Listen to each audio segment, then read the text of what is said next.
अस्सलाम वालेकुम। क्या आप मजेदार कहानियों की दुनिया में चलने के लिए तैयार हैं? अभी हमारे चैनल को लाइक और सब्सक्राइब करें। सुदेश एक छोटे गांव में रहता था। वो हर रोज स्कूल जाता, मगर उसकी तवज्जो पढ़ाई पर नहीं थी। उसके दिल में दो शौक थे, एक मोबाइल का और दूसरा मोटरसाइकिल का। सुदेश के वालिद बहुत परेशान थे, क्योंकि उनके पास इतने वसाइल नहीं थे कि वो सुदेश की ख्वाहिशात पूरी कर सकें। हर रात वो सुदेश को कहते कि मेहनत करो, लेकिन सुदेश मेहनत नहीं करता था। वक्त गुजरता गया और एक दिन सुदेश ने महसूस किया कि अगर वो मेहनत करे तो कुछ भी मुमकिन है। उसने पढ़ाई पर तवज्जो दी और आहिस्ता आहिस्ता स्कॉलरशिप हासिल की।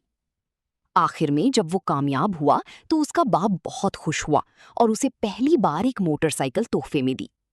दोनों बाप बेटे मुस्कुराए और बाप ने फख्र से कहा कि तुमने साबित कर दिया कि मेहनत कभी जाया नहीं जाती। प्यारे बच्चों, इस कहानी से हमें ये सबक मिलता है कि मेहनत कभी रायंगा नहीं जाती।